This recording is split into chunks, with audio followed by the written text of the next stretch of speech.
BFC. और MMA mix martial arts की हम ट्रेनिंग देते हैं। इसलिए हमने ये प्रेस कॉन्फ्रेंस रखा है कि जो कुछ अभी 12 तारीख को हमने ओपनिंग किया था और उसमें बहुत सारे इश्यूज़ हुए, और जो भी चीज़ें हैं हम हमारे गेम के बारे में लोगों को बताना चाहते हैं कि ये एक्चुअल में गेम क्या है और हमने किस नीयत से और किस चीज़ के लिए इसको चालू किया है।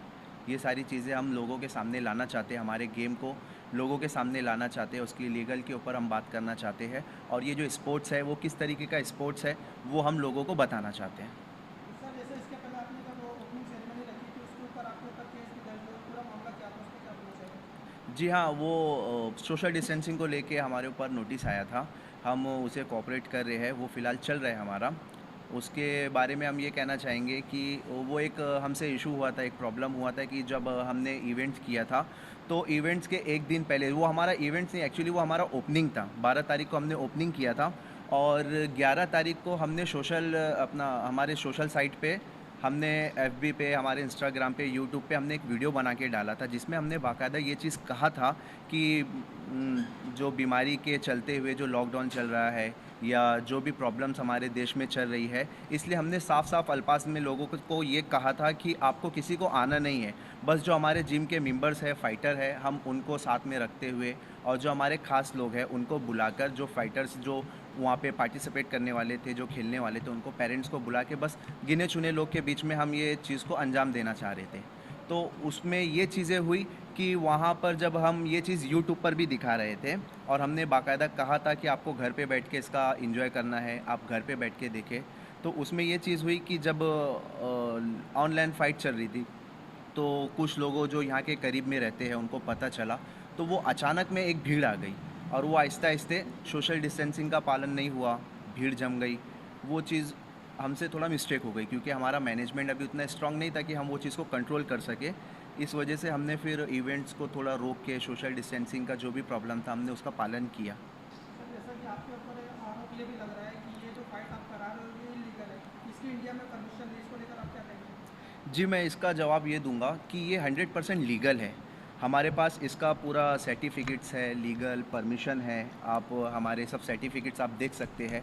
और इसमें मैं आपको ये भी बताऊं कि आप लोगों को मैं ये बताऊं कि ये स्पोर्ट जो है ये 100% लीगल है और भिवंडी शहर के अंदर 2020 के 2 गोल्ड मेडलिस्ट मौजूद है जिन्होंने 28 जनवरी को Hyderabad MMA mix martial art national championship में भिवंडी के अंदर 2 गोल्ड मेडल लाए हैं। फ्लाई वेट कैटेगरी में रज़ा अंसारी इन्होंने गोल्ड मेडल लाया है और वेल्टर वेट कैटेगरी के अंदर जैद खान जिन्होंने नेशनल गोल्ड मेडल भिवंडी के लिए लेके आया है। इन्होंने महाराष्ट्र को रिप्रेजेंट किया था हैदराबाद में और भिवंडी के लिए इन्होंने गोल्ड मेडल लाया है। इस खेल का नाम क्या है और पूरा इसका स्पष्टीकरण जरा बताइए। जी, इस गेम का नाम है mix martial art. Mix martial arts क्या है कि जो मार्शल आर्ट्स है, सारे मार्शल आर्ट्स का, जैसे किक बॉक्सिंग है, बॉक्सिंग है, रेसलिंग है, जूडो है, ये सारों का निचोड़ मिल के एक आर्ट्स बना है जिसका नाम है मिक्स मार्शल आर्ट्स।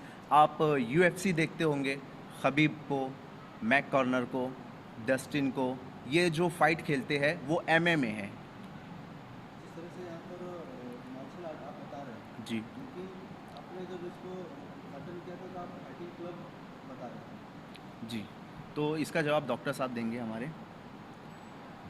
एक्चुअली ये जो मार्शल आर्ट्स का इवेंट हुआ था, ये इवेंट एक ऑर्गेनाइज्ड और जो इसके अंदर पार्टिसिपेंट्स थे वो सारे वेल ट्रेंड और सारों को बिल्कुल मतलब कम से कम 2-2 साल के उन लोगों की ट्रेनिंग थी। जो सारे पार्टिसिपेंट्स थे उनको पता था, उनका रोल पता था।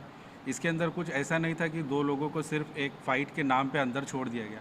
सिर्फ एक हमारे जो सेटअप था उसको अपलिफ्ट करने के लिए वो बीएफसी भिवंडी फिटनेस सेंटर की जगह, भिवंडी फिटनेस क्लब की जगह उसको फ़ाइट क्लब का नाम उस वक्त दिया गया। हमारे लीगल पेपर पे भी आप देखोगे जो भी हमारे पास है उसमें वो भिवंडी फिटनेस सेंटर है, बट उस वक्त वो फ़ाइट क्लब करके उसको फेमस किया गया। और चूँकि ये एक फ़ाइट थी, एक केज में एक कंट्रोल्ड फ़ाइट थी जिसके अंदर मतलब हमारे ट्रेंड बाकायदा जिन्होंने सालों ट्रेनिंग लिए ऐसे जो पार्टिसिपेंट्स थे, मैं फ़ाइटर भी नहीं बोलूँगा, वो पार्टिसिपेंट्स थे, उन्होंने अपनी गेम का मुजाहरा किया, उन्होंने अपनी गेम को प्रेजेंट किया। तो वो पार्टिसिपेंट्स ने एक कंट्रोल्ड इन्वायरमेंट में जो अपने गेम को प्रेजेंट किया है और फिर उसके बाद हमारे इधर यहाँ पे सारा बैकअप मौजूद था। हमने गेम के पहले जो भी हेल्थ रिलेटेड जितने भी नॉर्म्स थे पार्टिसिपेंट्स के, ब्लड इन्वेस्टिगेशन, उनका हेल्थ चेकअप, वो सारी चीज़ें करने के बाद, और क्योंकि क्लोज कांटेक्ट था इसके अंदर, और अभी एट प्रेजेंट कोविड सिचुएशन में वो चीज़ का रिस्क नहीं ले सकते थे, तो ये सिर्फ हमारे जिम की ओपनिंग को अपलिफ्ट करने के लिए ये इवेंट्स रखे गए, और वो फिटनेस और वो गेम के प्रेजेंटेशन को फाइट का नाम दिया गया। ये बहुत सारी मिसअंडरस्टैंडिंग हो गई बीच में, क्योंकि पहले हम क्लियर नहीं कर पाए, और बाद में जब सोशल मीडिया पे इसके ऊपर बहुत बर्डन आने लगा तो लोगों ने अपने तौर पे तोड़ मरोड़ के इसको प्रेजेंट किया कि ये फ़ाइट हुआ और लोगों को छोड़ दिया गया, इसमें इंजरी हुई। तो ऐसा कुछ नहीं था, कंट्रोल्ड फाइट थी। जो हमारा रेफरी था वो दोनों जो भी पार्टिसिपेंट्स थे उससे फाइट करवाई गई, ये पूरी तरह से ओपन फाइट लग रही थी, और जिस तरह से फाइटर ने फाइट की वो भी ओपन फाइट लग रही थी। नहीं, पुलिस ने भी ओपन फाइट करके ही मामला दर्ज किया था। पुलिस की तरफ से जो मामला दर्ज हुआ है वो फाइट के ऊपर नहीं हुआ है, ये अनरिकॉग्नाइज्ड स्पोर्ट्स है।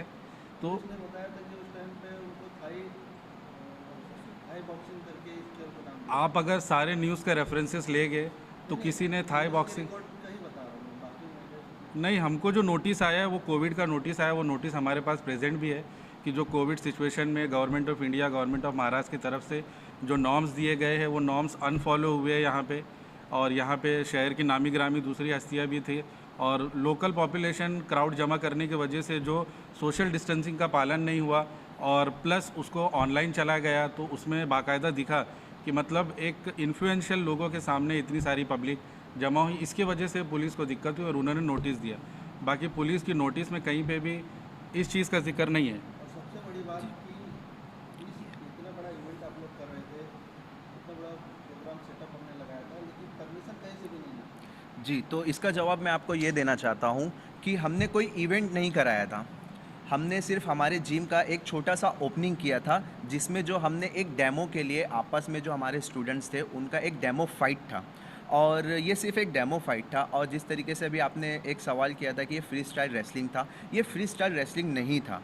इसमें बहुत सारे रूल्स होते हैं, जैसे फाइटर को आपने ये देखा होगा कि अंदर जो पार्टिसिपेट किए बच्चे, उनको केज के अंदर जो है हमारा रेफरी उनको समझाता है कि आपको किधर अटैक करना है, किस सिचुएशन में अटैक करना है। उसमें बहुत सारी टर्म्स एंड कंडीशन होती है, और अंदर जो रेफरी होता है वो इसलिए ही होता है कि कोई बच्चा अगर एग्रेशन में आके कुछ रॉन्ग चीज़ें करता है तो वो उसे रोक दे।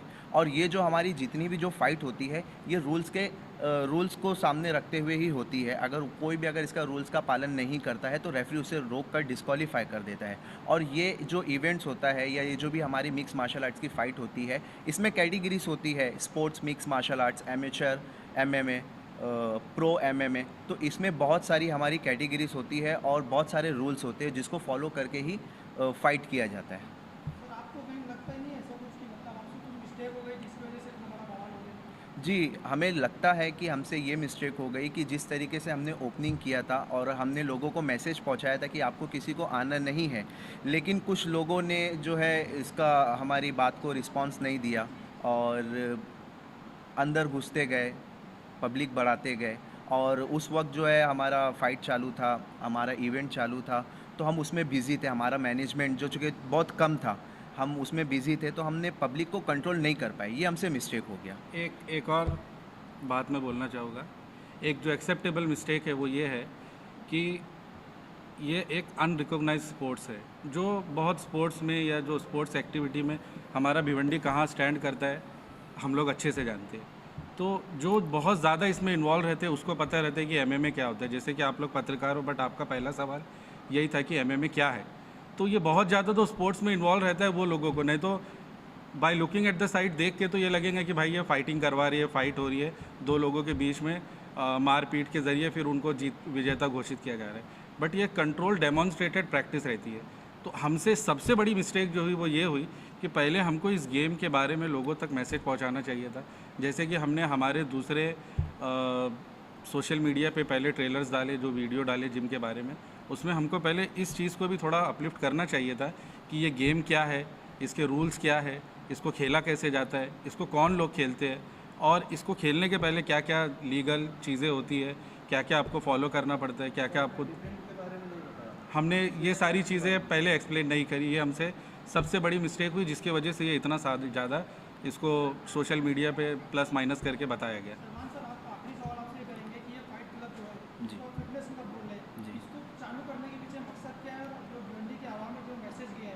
इससे आप क्या करना चाहेंगे? जी, ये हमारा चालू करने का सबसे बड़ा मकसद ये है कि जिस तरीके से आज आप देखेंगे यूएफसी एक बहुत बड़ा प्लेटफॉर्म है, तो उसमें आप देखेंगे कि हमारे इंडिया के फाइटर कितने हैं, ज़ीरो। तो मैं चाहता हूँ कि जिस तरीके से आज हमारी भिवंडी के अंदर नेशनल के 2 गोल्ड मेडलिस्ट हैं, तो इसी तरीके से जो बड़ा बड़ा प्लेटफॉर्म है यूएफसी, हमारे भिवंडी के बच्चे जिस तरीके से आज महाराष्ट्र को रिप्रेजेंट किए हैं, उसी तरीके से हम इंडिया को भी रिप्रेजेंट करें और इंटरनेशनल में जाके इंडिया के लिए गोल्ड मेडल लाए। और ये हमारे बच्चे कर सकते हैं, उनके अंदर इतनी कैपेसिटी है। पर ये चीज़ करने के लिए हमें बहुत मेहनत की ज़रूरत होती है और सबसे जो ज़्यादा ज़रूरत होती है वो हमें केज की होती है, जो आप मेरे बैक साइड देख सकते हैं। ये ठाणे डिस्ट्रिक्ट में नहीं है, इसका एक्सपीरियंस नहीं होने की वजह से हम नेशनल में या इंटरनेशनल में जाके हार जाते हैं, एक राउंड भी हम नहीं खेल पाते। तो इस चीज़ को नज़र में रखते हुए और हमारे बच्चे जो यूथ, हमारी जो यूथ है जो गलत वे में जा रही है, जो नशे की लाइन में जा रही है, तो वो हमारे फिज़िकल फिटनेस की तरफ आए, जो बहुत दूर जा चुका है। तो हमारा सबसे बड़ा मकसद ये है, भिवंडी फिटनेस सेंटर को, बीएफसी को खोलने का सबसे बड़ा मकसद ये है कि यहाँ पे बच्चे आए, फिटनेस को बनाए और अपने हेल्थ के ऊपर ध्यान दें और इंडिया के लिए गोल्ड लाए और फिज़िकल फिटनेस में कुछ करें। फाइटर का सेफ्टी का क्या क्या ध्यान दिया जाता है? जी, सेफ्टी के लिए हमारे डॉक्टर साहब बताएंगे। ग्लव्स के अलावा और टेप कवर के अलावा और कुछ नहीं होता? जी, तो सेफ्टी के लिए पहले मैं आपको ये बता दूं कि सेफ्टी जो है, बहुत सारी सेफ्टी होती है उसके अंदर। उसमें जो है हमारे कुछ रूल्स होते हैं कि आपको पंचेस किधर मारना है, आपको पॉइंट्स किधर मिलेंगे।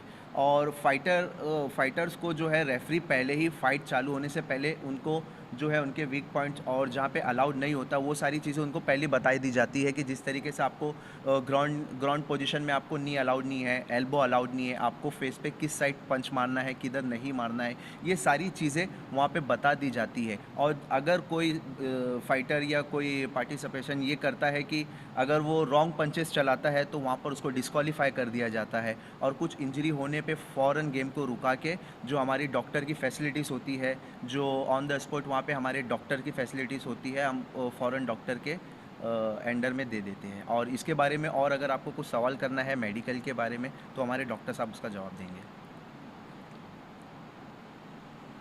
Thank you.